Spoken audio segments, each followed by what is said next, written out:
20.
Okay, so let's continue with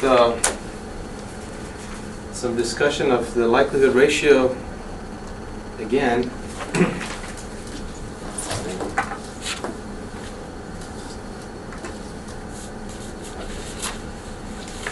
So there's a few other things I want to mention about the likelihood ratio and its properties, and then we'll go on to discuss other techniques for detection. So let me just quickly remind you the definition of this likelihood ratio. So this was a function L of x of data, which is the ratio of the joint PDF of all the data under the H1 hypothesis divided by the joint PDF under the H0 hypothesis. Okay, so the idea here was you would compute this ratio, and whichever one was bigger than the other with respect to some threshold would determine whether you would pick H1 or H0 as your result. Now this L of x is a function of a random variable, so itself is a random variable, right? So anytime you plug in a data vector here, you get a number here which is also random, and so this number itself has mean and variance and so on. So let's take a look at some of the properties with respect to this expected value. So expected value of L of x given H1. We're going to do this under different hypotheses to give an idea what these look like. So let's write this down. This is the PDF. X given H1 times L of x dx. Okay? So more generally, if I want to compute the variance and so on, I need the kth order or the kth power of this under H1.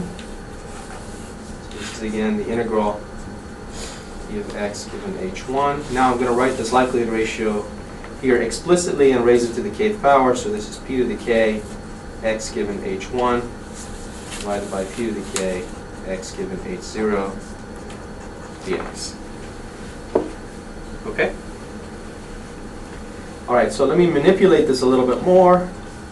Now I can write this as the integral of p of x given, remember this is with respect to H0.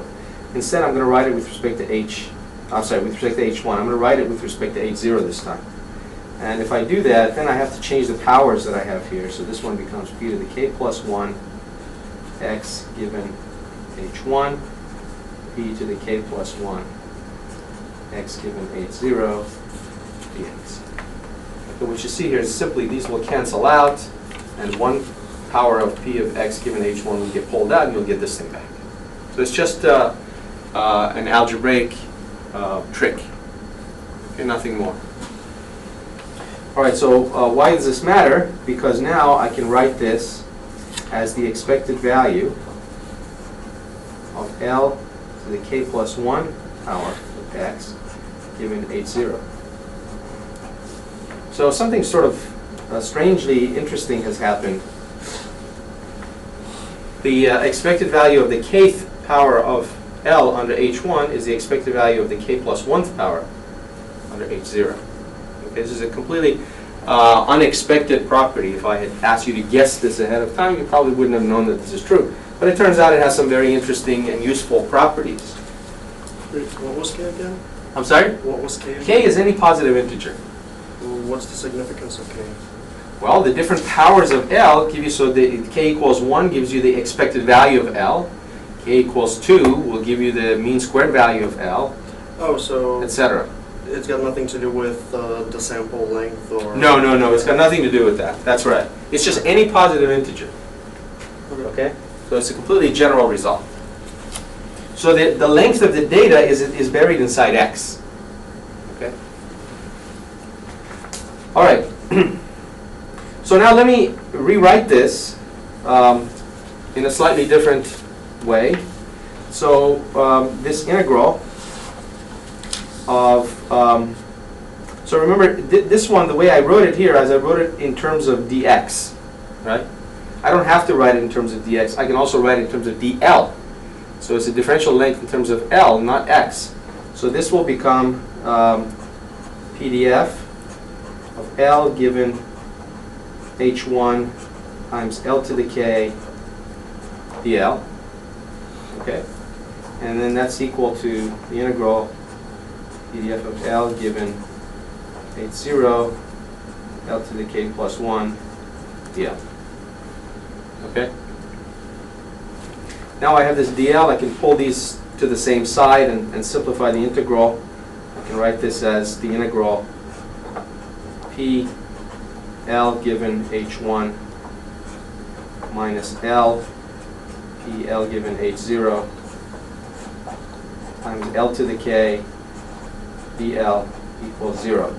And remember, this is true for all K integer K, positive integer K. Okay? So what does this mean? You look at this quantity here. It says that the moments of this quantity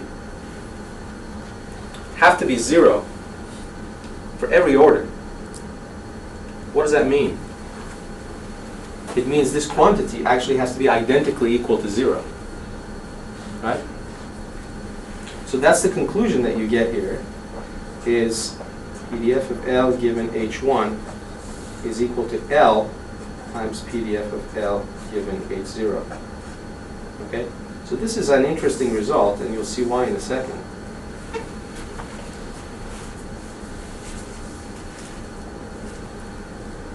Okay? So this has to be equal to 0, therefore this has to be true. We knew this from definition. What's that? We knew this equation from the definition. You know the definition how? Definition of L of X. No, the definition of L of X was the PDF of X given H1 divided by PDF of X given H0. It wasn't the PDF of L given H1 divided by the PDF of L given H0. So let me take you back to the definition. This is the definition. Right?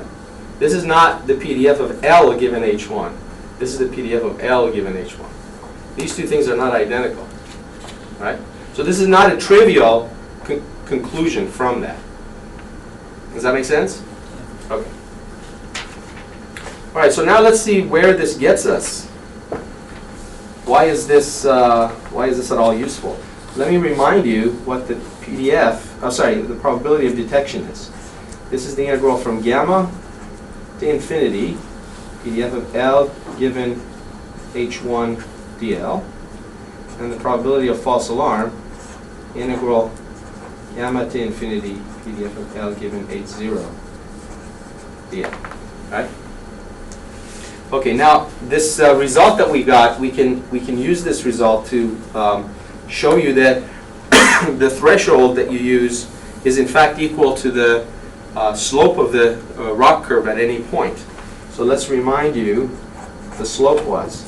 The slope is dPd dPf, okay? And we can write this as dPd d gamma dPf d gamma. Now, if you look at these integrals, what you see is that this can be written as the PDF at L equals gamma given H1, and this is the PDF at L equals gamma given H0. It's just evaluating the integrand at the endpoints of the integral. Okay? So there was a little confusion last time as to, this would be 0, but this is not 0. This is just a function evaluated at a particular point.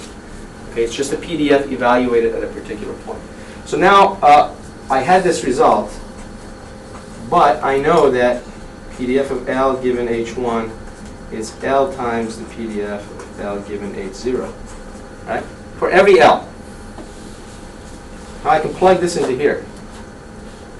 And what I get is therefore the dPd dPF and becomes gamma times PDF of L equal to gamma given H0 divided by PDF of L equal to gamma given H0. And of course these two cancel each other out, so I get gamma. Okay, so what does that mean? It means when I solve the likelihood ratio test, when I use this L of x bigger than or equal to gamma, this threshold that I pick is exactly the slope of the ROC curve at any point. Okay? So what does that mean? At this point, what's the slope of the ROC curve? It's pointing straight up, so the slope is infinity, right? Okay, and at this point, the slope is 0. So what this shows you is how this gamma takes you from this point to this point by just changing the slope. Basically, this gamma parameterizes this curve from one point to the other depending on how you span the parameter gamma. Okay? All right, so now we've talked about the likelihood ratio test and the fact that the choice of gamma is essentially the choice of an operating point. And now what we'd like to do is to be a little bit more specific about ways to pick that threshold so that we obtain some kind of, so that we optimize some kind of criterion of interest. Now, last time we briefly talked about the minimum probability of error detection rule, which was that you would pick, so if you remember this, we had PDF of x given H1 divided by PDF of x given H0. We compared this to P0 over 1 minus P0, that's H1 and H0, where these two things were the prior probabilities for the two hypotheses. Okay? So if one was more likely than the other, then that would accordingly change this threshold either towards 0 or in the other direction towards infinity. Okay, now a more general version of this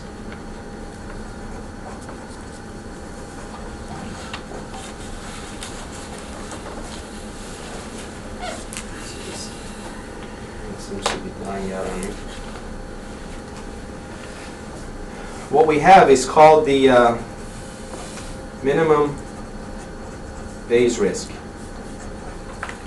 Okay, so now imagine that instead of just simply having a prior piece of information that says, okay, this hypothesis is more likely than that hypothesis, you also have a penalty associated with the different decisions that you make. Okay? So let's say if you decide that something is there, the signal is there, but it isn't, you pay a penalty. Like, again, to take the example of the fire alarms, if the fire alarm goes off and there's no fire, the fire department has to come over, somebody has to turn it off, everybody has to be evacuated. There's a cost associated with it. Okay? That's a certain cost. But there's a different cost associated with not catching an actual fire. And that cost is a whole lot more.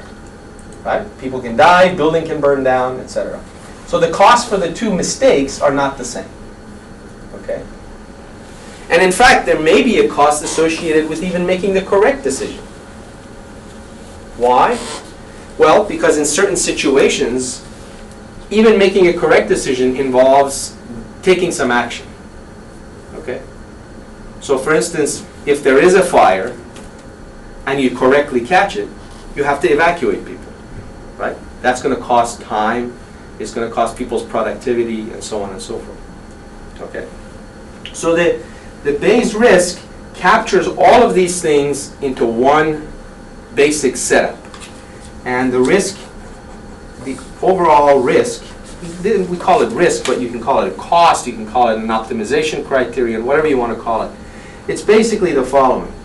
It's let's call it a summation over I and J. I and J are the hypotheses, so in our case there's just two of them. I and J go between 0 and 1. And we write a cost, Cij. This is a cost associated with choosing I when J is true, or J when I is true, etc., times the probability of choosing Hi given that Hj is true, times the probability that Hj is true. Okay?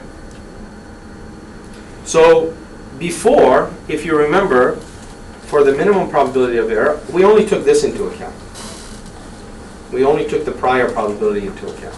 Now we also have this cost. Okay? So this is generally true. When I say generally true, I mean it's generally valid formulation, even if you have more than two hypotheses. Right? So let's say you have 3 hypotheses, or m hypotheses. Then the sum would go from I and j, 0 to m minus 1. Okay, but for now, all we're going to do is deal with the two hypothesis case. Okay, so let's write this down more explicitly. So let me remind you, we're going to define R1 again as the critical region. This is the region in which we decide H1 is true. And we also define R0 as its complement. So in other words, the union of R1 and R0 would be the entire space of possibilities. Okay, so let's write the risk now in more explicit terms. Okay, so C00 times the probability of H0 times the integral over R0 P of x given H0 dx. Okay, that's the first term.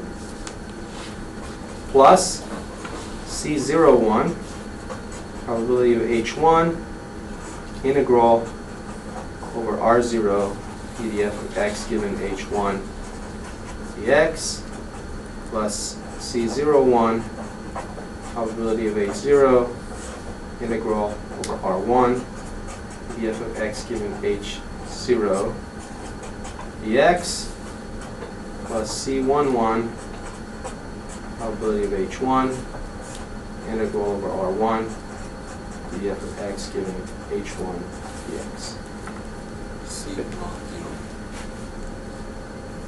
Oh, C10, yes, sorry. Thank you. Okay?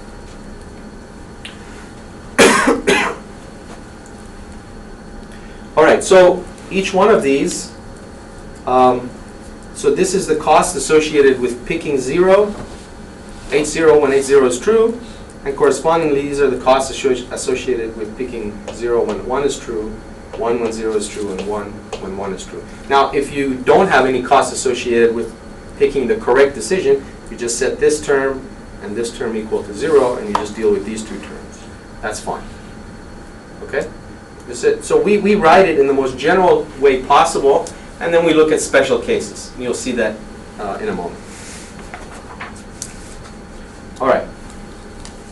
So now, with all of this in place, one has to also keep in mind that whatever, for any I, so for any hypothesis I, the integral over R0 PDF of x given Hi dx plus the integral R1 PDF of x given Hi dx. This is equal to 1, right? Because you're integrating over the entire space then, any of the hypotheses, and that has to be equal to 1. Okay? So what we're going to do is now simply use this relationship to rewrite these 4 integrals so that all the integrals are now written in terms of R1. So that way then I can collect all the terms inside the integral and set it equal to something. Okay, and then study what that term ought to look like. Okay, so to simplify, you write everything in terms of this R1 using this relationship, and what you get is the following. Integral over R1. Now this is going to become a little bit busy, so bear with me. So this is C10, probability of H0, minus C00, probability of H0, times PDF of X given H0, and plus C11, probability of H1, minus C01, probability of H1, PDF of X given H1, and then this whole thing times dx. Okay? So what are we trying to do here? This is the cost. This is the risk. And what we would like to do is minimize this risk. Okay? Minimize this overall risk. And so we have the same kind of problem that we had before. We have an integral which we want to minimize. And so the idea is that this integral is going to be minimized if we pick the region R1 in such a way that the integrand is as negative as possible. Right? So basically, to simplify this, you again extract the probability of H1 from here, probability of H0 from here, rewrite everything, and you get C10 minus C00 probability of H0 times PDF of X given H0, and less than C01 minus C11 probability of H1 times the PDF of X given H1.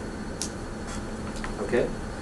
One more step, so that we write it in terms of a likelihood ratio test, PDF of X given H1 divided by PDF of X given H0. This is our old likelihood ratio test. This is C10 minus C00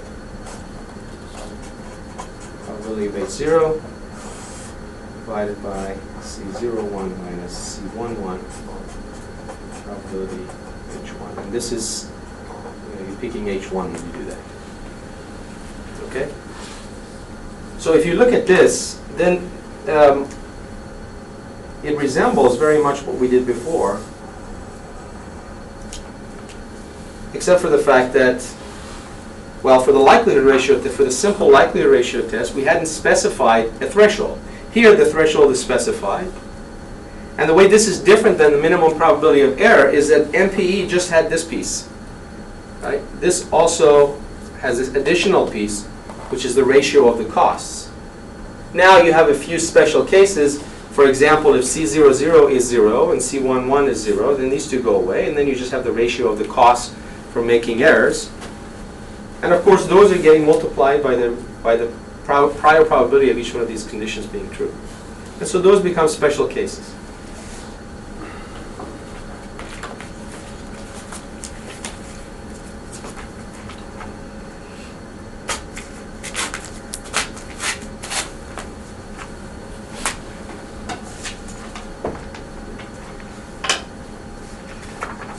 Okay, so let's take a look at these special cases.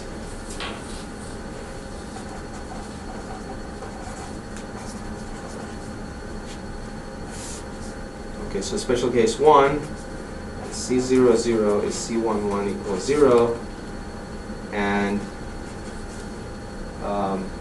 C10 equals C01. Okay? Then PDF of X given H1, PDF of X given H0, H1 is 0, probability of H0, minimum probability of H1. And this is, of course, the minimum probability of error that we saw just before, right?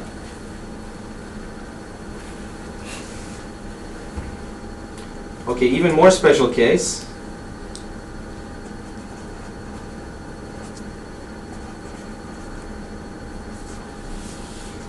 If the probability of H0 is equal to probability of H1, then what you have is PDF of X given H1, it's PDF of X given H0, you pick H1 and you pick H0. Okay, so this ratio simply becomes 1 if these two are equal. And then all you're doing is you're looking at you plot the two probability densities on top of each other and see which one is bigger. Literally, that decides the test. So for any data point that you get, you look at the probability density function at that point, given by the data, and whichever one is bigger, you pick the answer.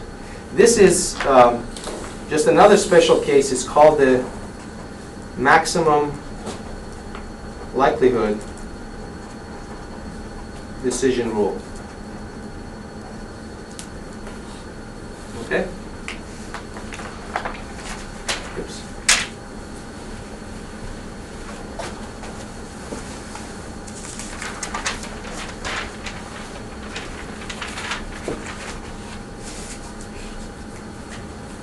Okay, so just to summarize, you have Bayes risk,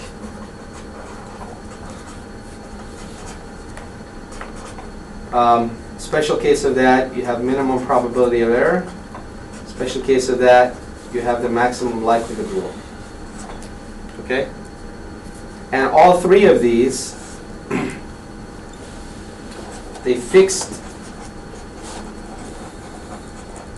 they're basically a fixed threshold for the likelihood ratio test.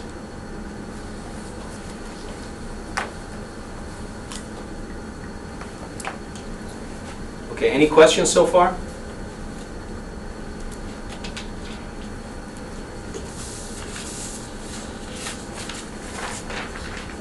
Okay, so I want to take this a little bit further, this minimum probability of error, this middle special case, because it has a particular interpretation which I think is very useful and it's very commonly used.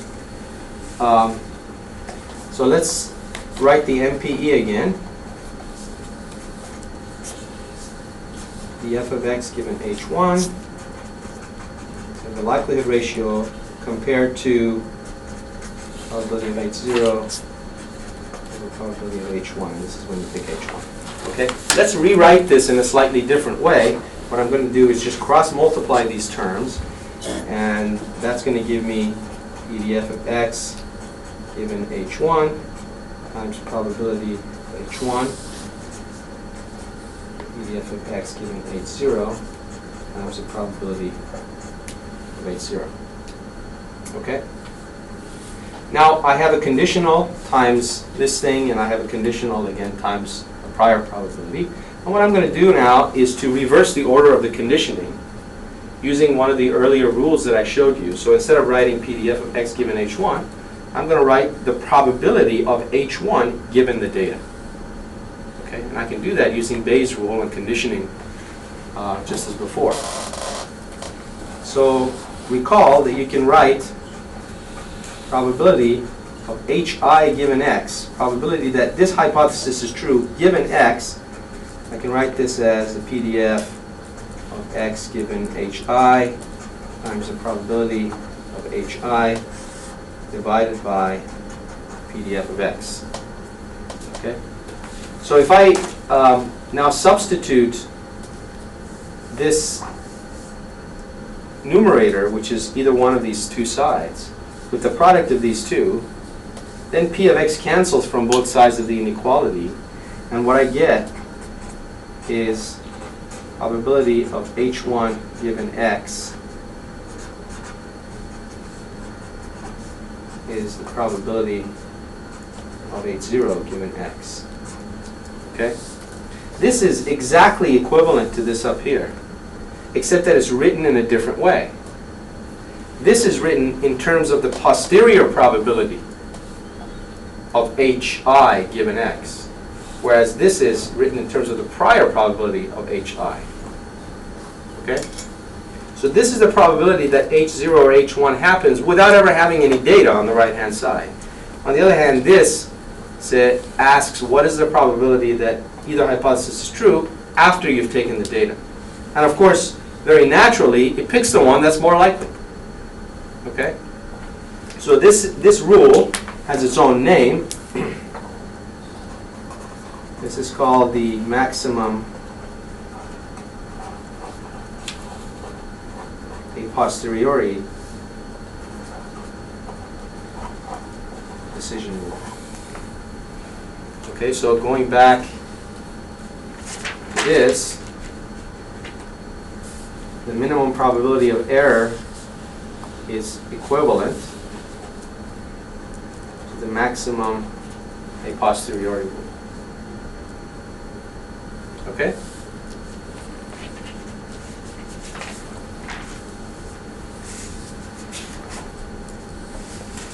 Any questions?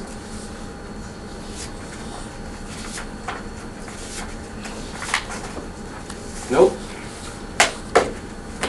Okay, so now what I'd like to do is to go back to the basic likelihood ratio test and do several examples of this for cases that are very commonly encountered in applications. And of course, all of these other things, all of these other ways of making decisions are going to be illustrated as a part of that, since they are very, very similar. Okay. So one of the most common situations is when you have detecting or deciding among two hypotheses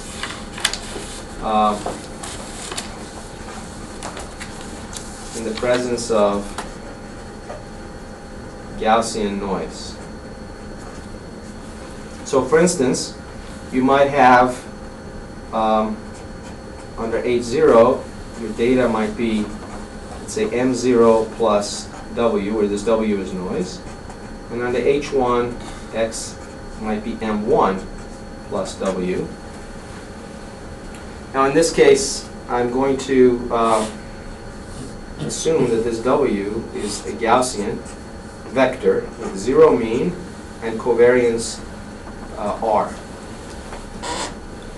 Okay? So what you're trying to detect is which one of these hypotheses is true, given that you have different means. All right, so to summarize the situations that we're going to be looking at, these are called Gauss detection problems. Now I'm going to go through several situations. I'm going to look at the case where M0 and M1 are different, but the covariance here R is the same. Then I'm going to look at the situation where the means are the same, but the covariances are different. And then I'm going to look at the case where the means are different and the covariances are different. And in each case, we're going to see what the detector looks like, what the decision rule looks like. Okay? All right, so to rewrite this in a little bit more tidy way, this is like writing under H0, X is distributed as a Gaussian with mean M0 and covariance R. And under H1, X is again Gaussian with mean M1 and covariance R. Yeah?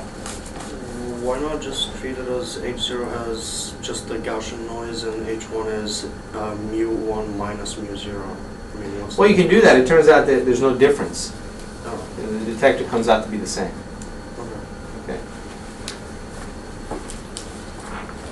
Okay, so for the likelihood ratio test,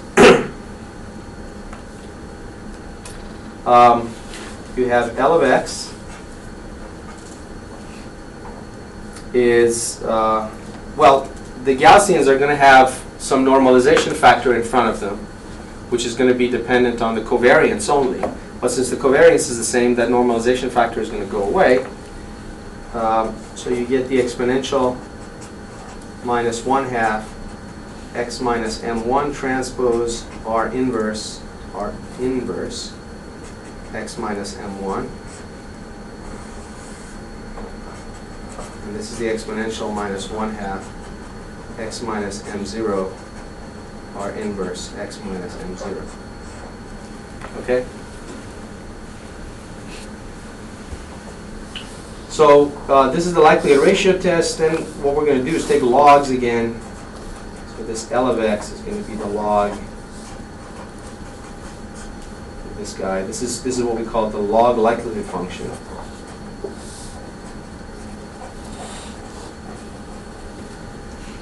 Okay? I'm not going to take you through all the steps of simplifying this, but the answer is the following. L of x is m1 minus m0 transpose r inverse x plus 1/2 m0 plus m1 transpose r inverse m0 minus m1. And then this is the thing that we are going to compare to a threshold, right? So this whole thing, L of x gets compared to some threshold gamma prime.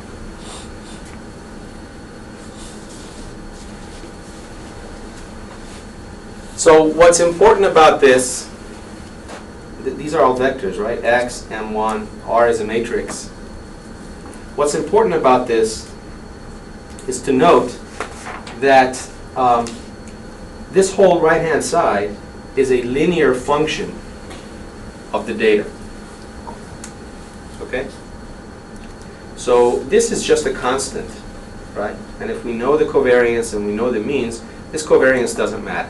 We can get rid of it. Okay, we can in fact absorb it into this right-hand side threshold.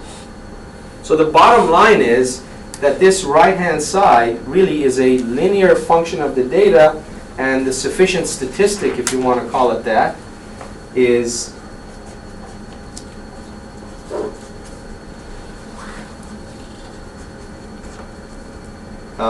C equals R inverse. With the definition C equals R inverse M1 minus M0, the decision rule, T of x, is just C transpose x. Okay? So this is just what I'm writing. Okay? This is C transpose x, which is just what I wrote here. Now the transpose doesn't show up in R because R is a symmetric matrix. Okay, needless to say. Okay, so this is called the linear detector.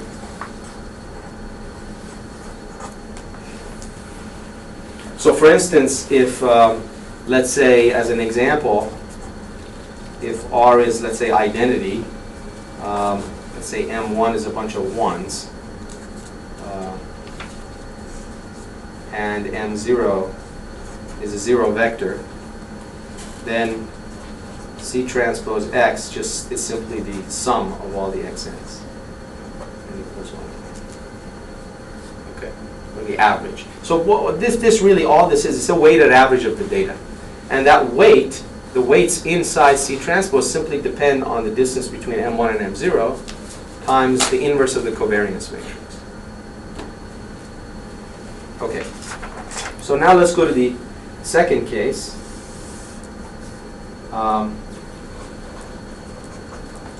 This is the unequal covariances, but equal means. So under this situation, H0, X is normal with mean M and covariance R0. And under H1, X is normal with mean M and covariance R1.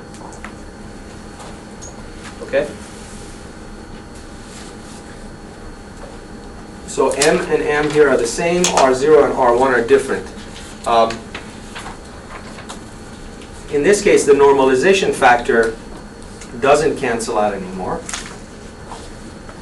So what you end up getting is, the likelihood function, you're going to have 1 over 2 pi the n over 2 times square root of the determinant of R1 times exponential minus 1/2 x minus m transpose R inverse x minus m. Okay, and the denominator, you get something similar, but not identical here in terms of the coefficient. This part is the same. 1 over 2 pi n over 2, square root of the determinant of r0, and then an exponential minus 1/2. The r, by the way, here is r1, and here is x minus m transpose r0 inverse x minus m. Shouldn't the root of the determinant also be to the power n? No, the determinant here is the determinant of r0. So to give you an example, suppose r0 is just sigma squared times identity, right? So if r squared, if r0 is sigma squared times identity, then its determinant would be the product of a bunch of sigma squareds. Mm-hmm. So it would be sigma squared to the n, and then you would take the square root of it, so you would get the same powers.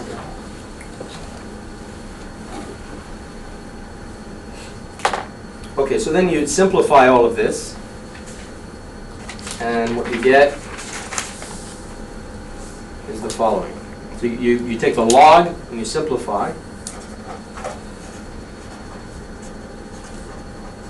The log likelihood becomes L of x is 1/2 log determinant of r0 divided by the determinant of r1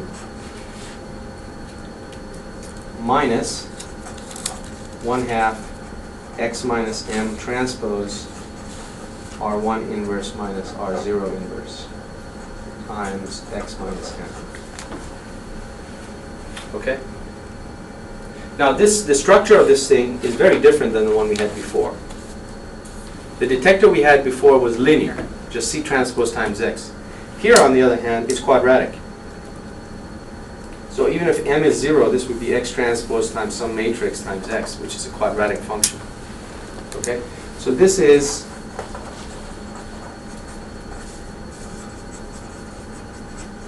a quadratic detector.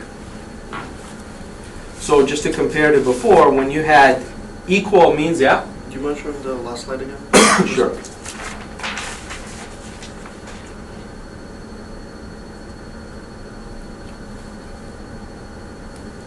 These two things don't cancel each other out.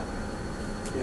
And when you take logs, there's an R1 here in this quadratic term and an R0 in this quadratic term, so they don't cancel each other out either. The quadratic terms don't cancel each other out, so you're eventually left with this, this term here. Okay. Okay?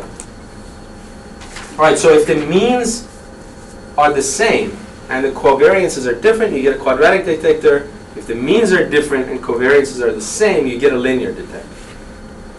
Okay? Now, not surprisingly, if you have unequal means and unequal covariances, then you still get a quadratic detector, but it also has a linear term in it, just like this one. So the most general case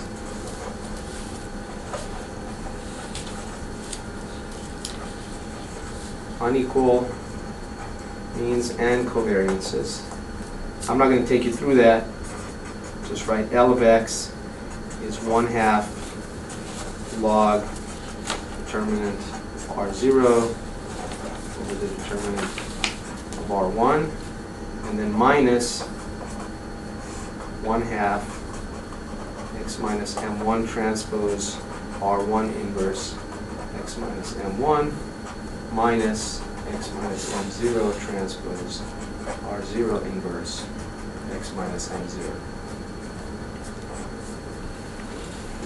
Okay, so this quadratic term that this guy has is actually more complicated than that. All right, so now let's do an example of using this to solve some particular problem. Okay. So example, suppose you have two channels.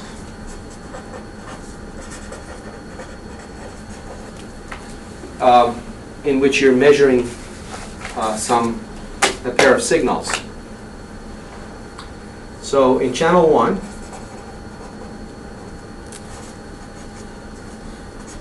under H0, you measure a signal X0, which is sorry, x of n is w of n, and under h1, x of n is some constant m plus w of n. Okay?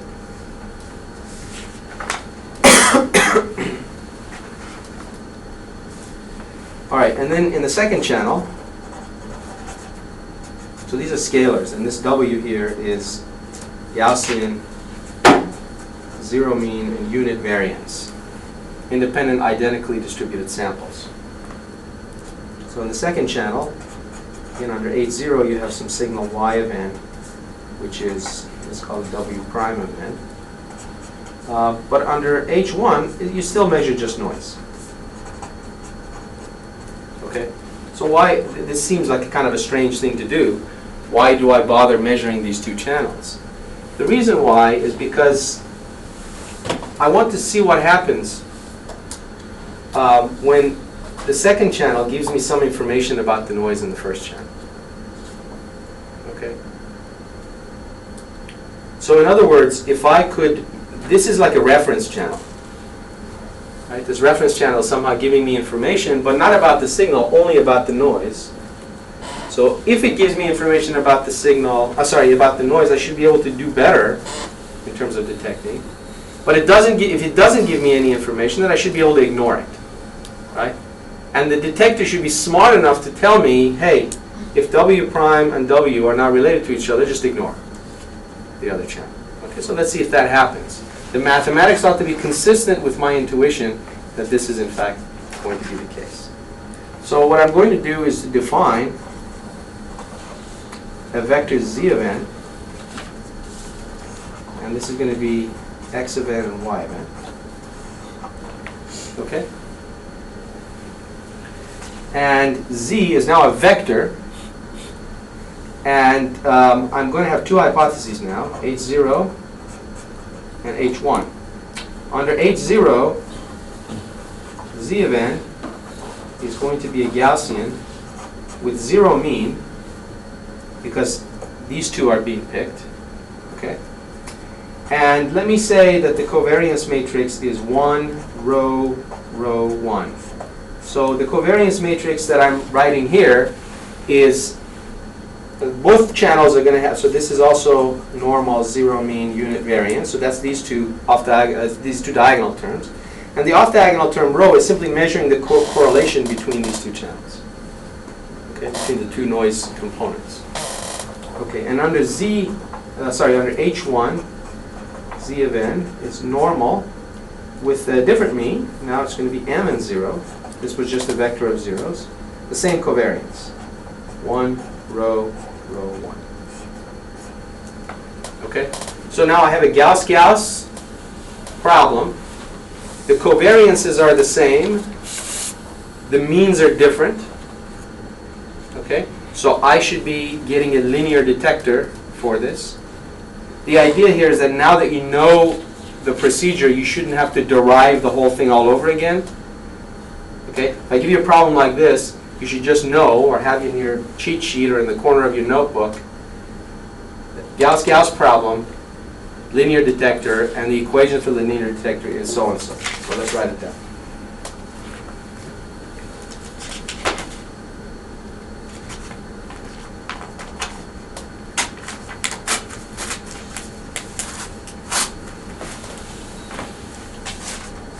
Okay.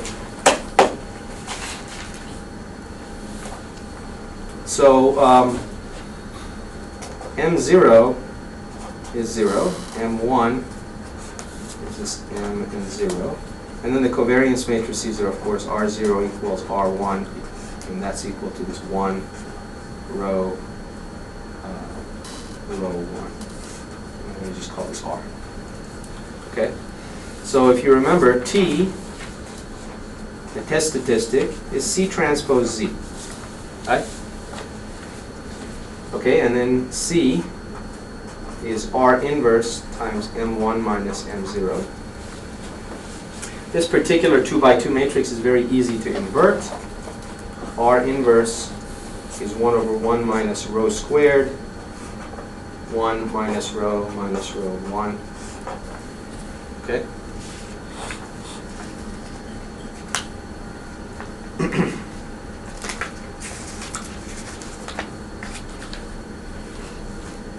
So then we multiply through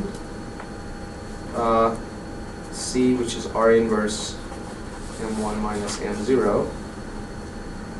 This becomes M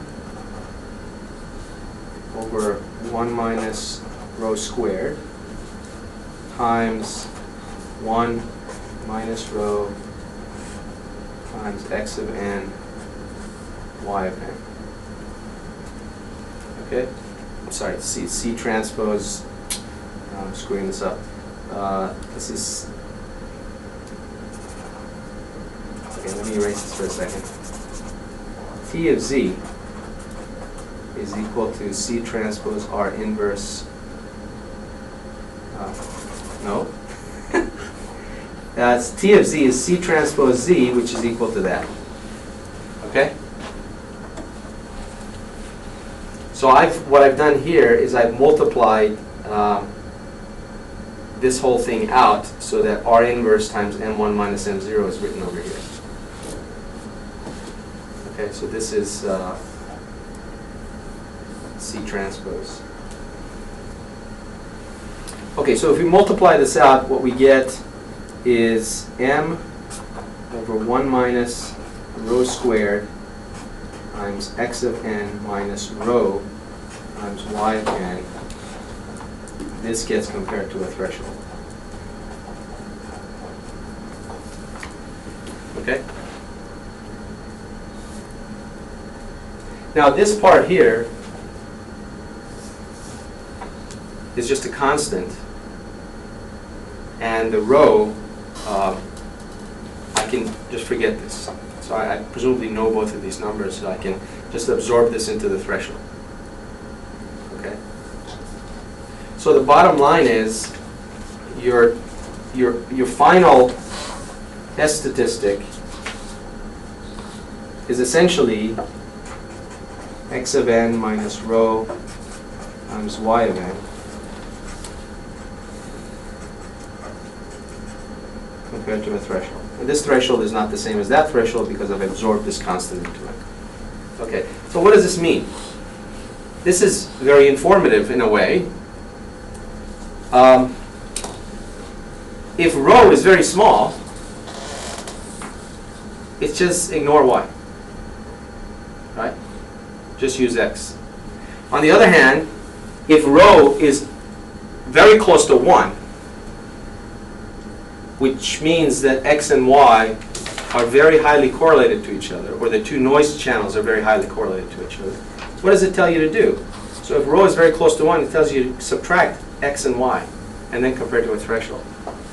Right? So it tells you basically to use the reference channel to kind of subtract out the noise from the other channel. Of course, you don't know the exact values of the noise, but given the model that we have, that's the best you can do. If channel 2 is highly correlated to channel 1, sample by sample, then what you're going to do is just subtract the two before you compare to a threshold.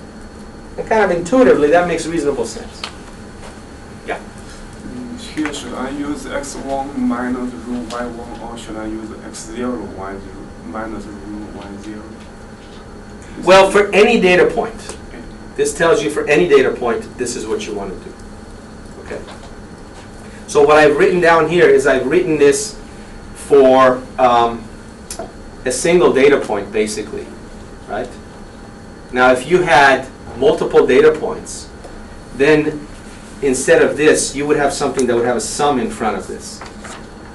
Okay? So you would take the sum of these differences and then compare that to a threshold. Okay? So hopefully that makes reasonable sense. Yes? Okay. All right. So the next thing is a slightly more general topic, which is detecting signals, more general signals, in noise.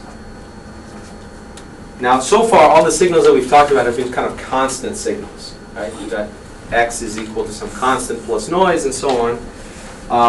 But what we're going to do now is talk about a more general formulation, which is going to lead us to something called matched filters.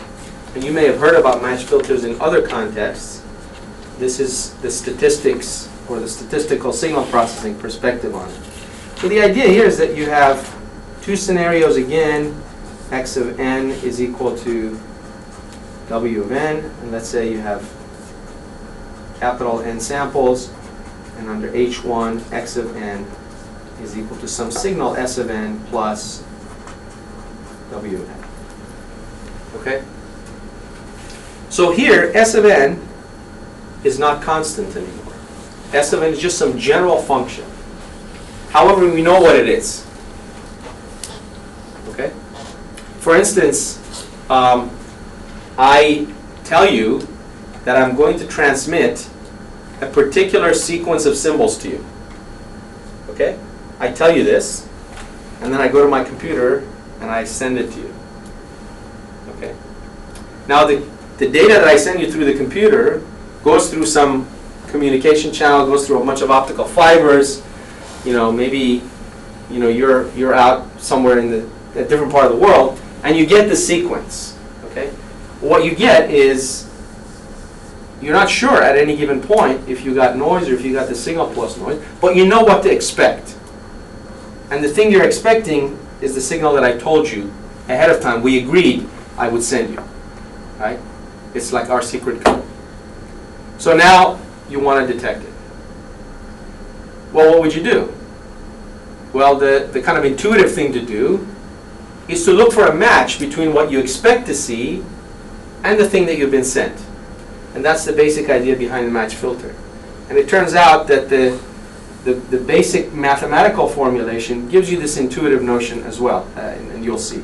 So the simplest case that we can deal with is when this noise, in both of these cases, is Gaussian with mean 0 and variance sigma squared, and independent, identically distributed.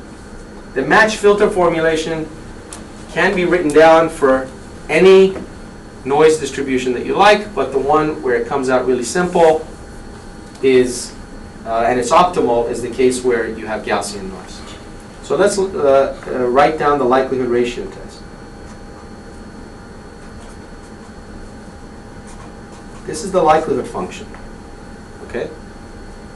Likelihood ratio is the joint df of x under h1 divided by df of x under h0.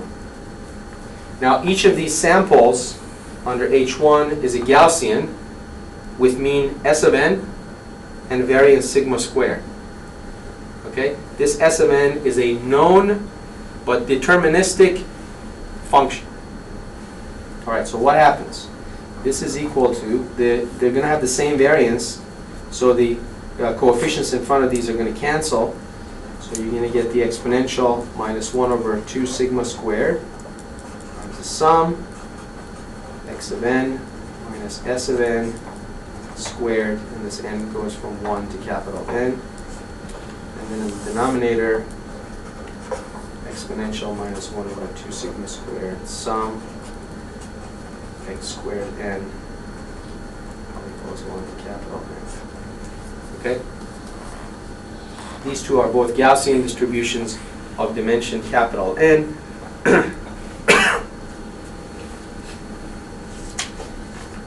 Okay, now what?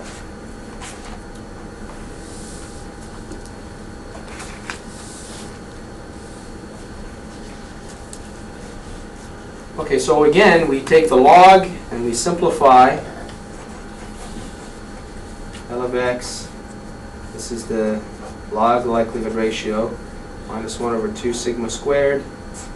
You get the sum, x of n minus Sn squared, minus the sum, xn squared. And this thing is getting compared to the log of the threshold that we had. Okay, simplify further. 1 over sigma squared, the sum x of n, s of n minus 1 over 2 sigma squared, sum s squared of n, and this is getting compared to threshold. Okay? Now let's see what this tells us. Well, this part here is a constant. Okay? In fact, that sum, ignoring this term for a second, this is just the energy of the signal. Right? Sum of the squares of the values of the signal. So this energy term can be normalized out, absorbed into the threshold on the right-hand side. So effectively, your test statistic, Tx, is the sum n equals 1 to capital N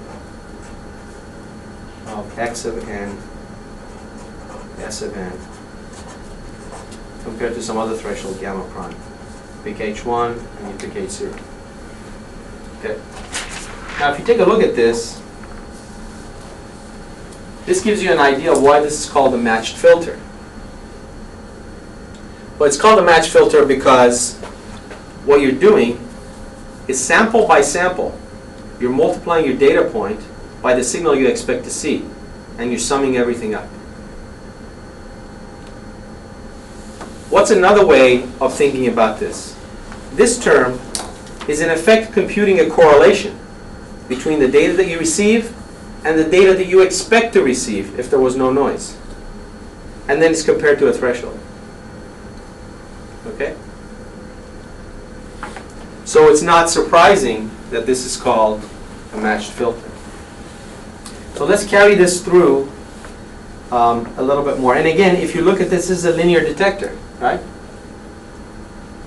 And if you write x as x1 through xn, and you write s as s1 through sn, then this is T of x is S transpose x.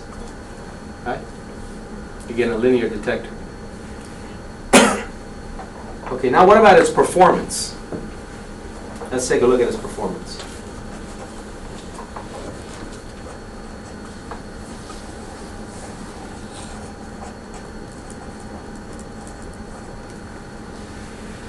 Okay, so this quantity here, remember the x under either of the hypotheses was a Gaussian, whether it's zero mean or not zero mean. So the sum of the coefficients here is also a Gaussian. Okay, so we can find out what the distribution of T of x is. So let's go back for a second here and let me write H0. Under H0, x is W, right? It's a vector W, and W is normal, zero mean, covariance, sigma squared identity. It's just a different way of writing the same thing. Under the H1, x is some vector S plus W, and that vector S is the S that I just defined for you. Okay? And the test statistic is just S transpose X. Okay?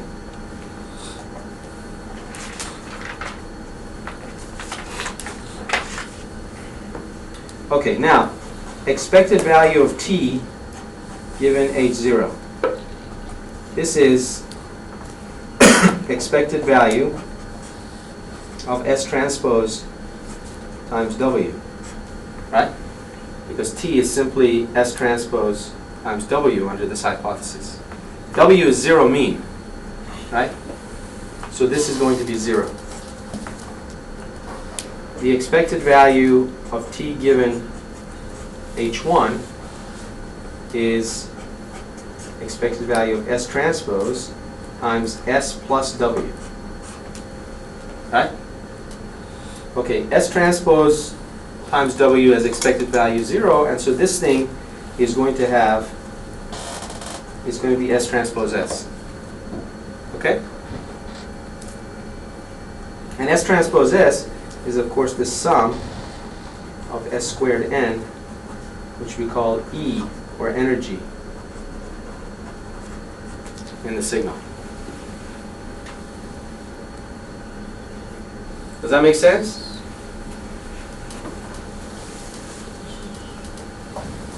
Okay, now we need variance. Variance of t given h0.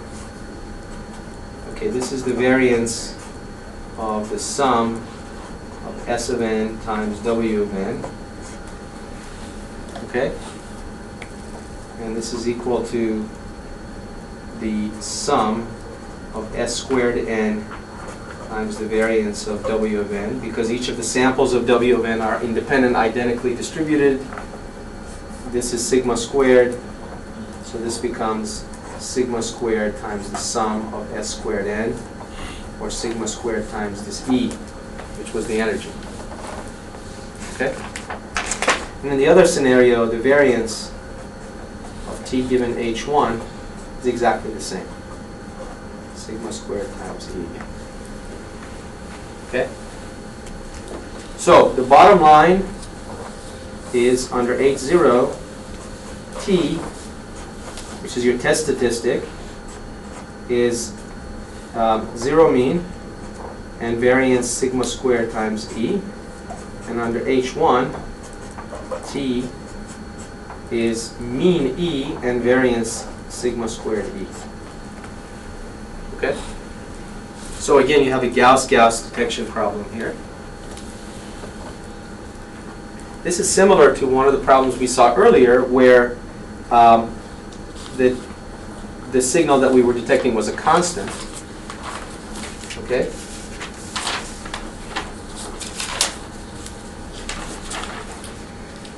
So if you remember from before, when we had a problem like this, the performance was like this: Q times Q inverse probability of false alarm minus the square root of E over sigma squared. Okay, and again, now this here is the signal to noise ratio. Before, when the constant signal was the one we were looking for, the energy was simply n times a squared. Right? If the signal was constant, it's n times a squared. Here, it's not n times a squared, it's the sum of the squares of the values of the signal. That's what goes into the energy term. Okay, same thing. Okay? So what this shows you is that the performance depends on the signal to noise ratio. Depends on E, or the signal to noise ratio. Now what's interesting about this is that the performance actually does not depend here on the actual values of the signal or the shape of the signal. It only depends on the sum of the squares of the values. Okay? This is perhaps a not so intuitive idea, but take a look at it. So suppose, as an example, suppose I have a signal S of n that looks like this.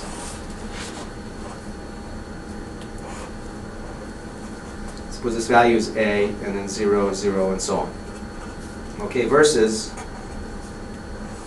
this signal.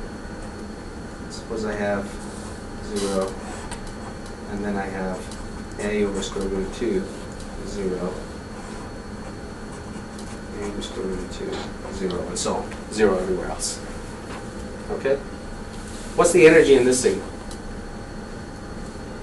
A squared. What's the energy in this signal? A squared. Completely different shapes. Okay? But as far as this detector is concerned, it's just as easy to detect this guy as it is to detect this guy. Because the overall signal to noise ratio is the same for the two signals. Okay? Does it seem a little strange? Now it turns out that if your samples from one point in time to the next point in time were not completely uncorrelated, then the performance would actually depend on the shape of the signal as well. And we'll see that in the next set of examples that we do. Okay?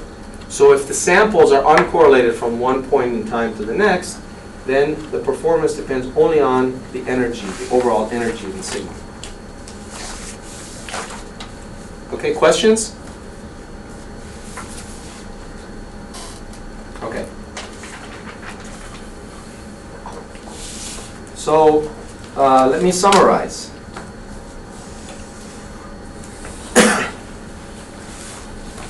The matched filter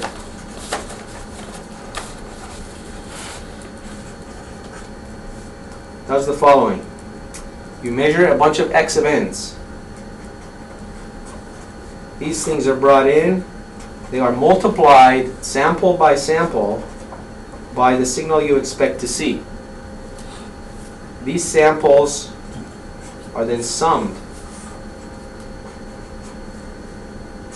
A test statistic is produced, which is then compared to a threshold, and a binary decision is made. Okay? I mean, you can think of this as a circuit diagram. If you want to go into the lab and build a matched filter for a signal you expect to see, this is how you would do it. You measure the samples, you multiply them by what you expect, you add it, you put a summer, adder here, and then you put a threshold. And you can adjust that threshold depending on all these rules that we talked about. And you come up with a decision. Signal present, signal absent. Okay. Now while we're at this, so this basically is just describing this here, right?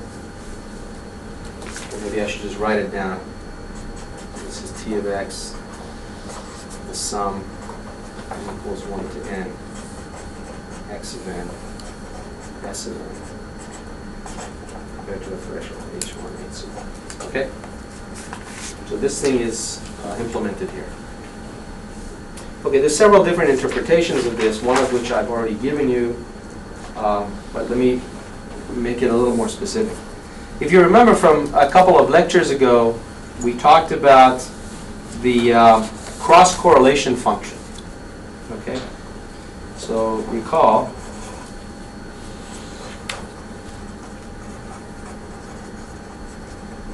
the cross-correlation function Rxs k. This is the expected value of x of n times s of n plus k. Right? So you take one of the signals and you look at a lag of k terms. And now if you look at this, I can approximate this. This is an expected value. I can approximate this at any point in time by a sum, 1 over n, sum over n, x of n, s of n plus k. Right? Now if you look at this, this looks an awful lot like that. Okay? Except for the fact that k has just been shifted. K is an arbitrary integer shift. Right? So you might ask, you know, with this observation in place, could I implement this whole chain here as a linear filter? And obviously you could, right?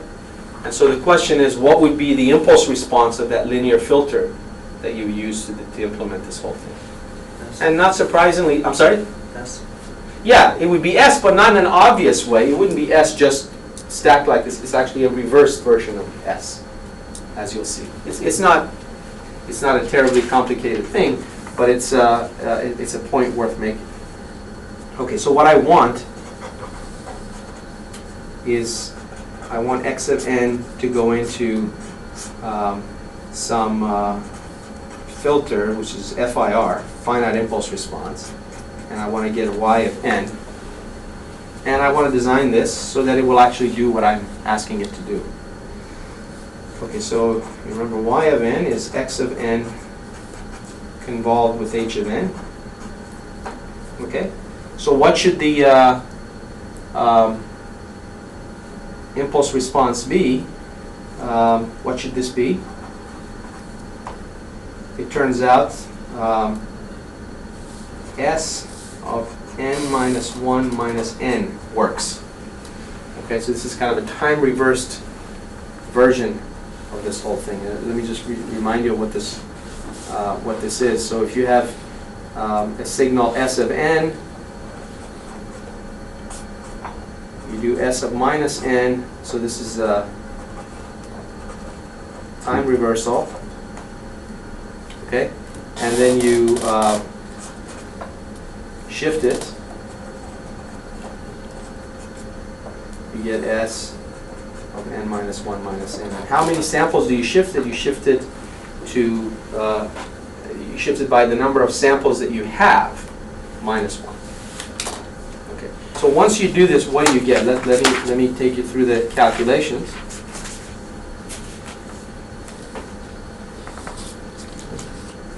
I'm running out of paper. I guess we better be done soon. Okay, so now if you let h of n be equal to S of n minus 1 minus n, the y of n becomes the sum a equals 0 to n S n minus 1 minus n minus k times x of k. And this is valid for n equals 0 to n minus 1. Now what you have to keep in mind is that this filter actually produces values for all points in time, right? But this equation here is just a single number. So when do you get this single number out of this filter? Okay? Out of the output of this filter. So at n equals capital N minus 1, you get y of n minus 1 equals the sum k equals 0 to n minus 1 of sk xk, and this is exactly the test statistic. Okay? So to rewrite the block diagram, what you have is x of n is put into the system h of n with this impulse response. This is the output y of n is then extracted, and a single sample of this is then taken. So you get that by just multiplying by a delta function, n minus 1, and then you compare it to a threshold, and you have a decision here. Okay, so this filter here, this is called the matched filter. Okay?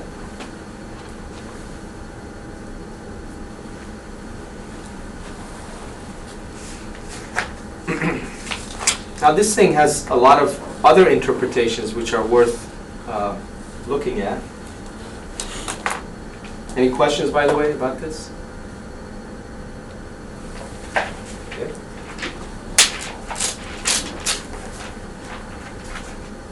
We can also look at this in the frequency domain. So remember, y of n is h of n convolved with x of n. So in the frequency domain, you have y of f equals h of f, x of f. This is a Fourier transform applied to both sides of this convolution becomes multiplication. In this case, if I write the, using this, if I write the inverse discrete time Fourier transform for y of f, write y of n equals the integral h of f, x of f, e to the 2 pi j f n df, and this integral is over minus 1/2 to 1/2 over the Nyquist range. Okay. Now, if h of n is equal to s n minus 1 minus n, then h of f is equal to s star of f times the phase delay minus 2 pi j f times n minus 1. Okay, this is just a Fourier transform of this guy. So y of n is the integral s star f e to the minus 2 pi j f times n minus 1 times x of f times e to the 2 pi j f n df. Okay, so what I'm doing is I'm just replacing in here the expressions. Okay? So now if you look at this, t of x is going to be this guy at n minus 1, right? Just like I said before.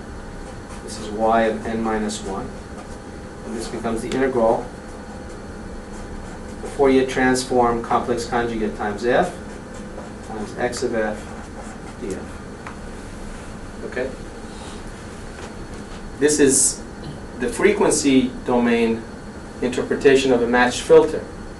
What you do is you take your signal, S, and compute its Fourier transform, and complex conjugate it, multiply it by the Fourier transform of the data. Right? The signal you expect, you compute its Fourier transform, and you multiply it by the Fourier transform of the signal that you measured, integrate, and that's your test statistic.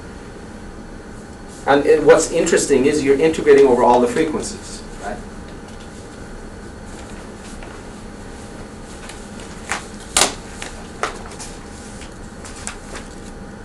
Questions?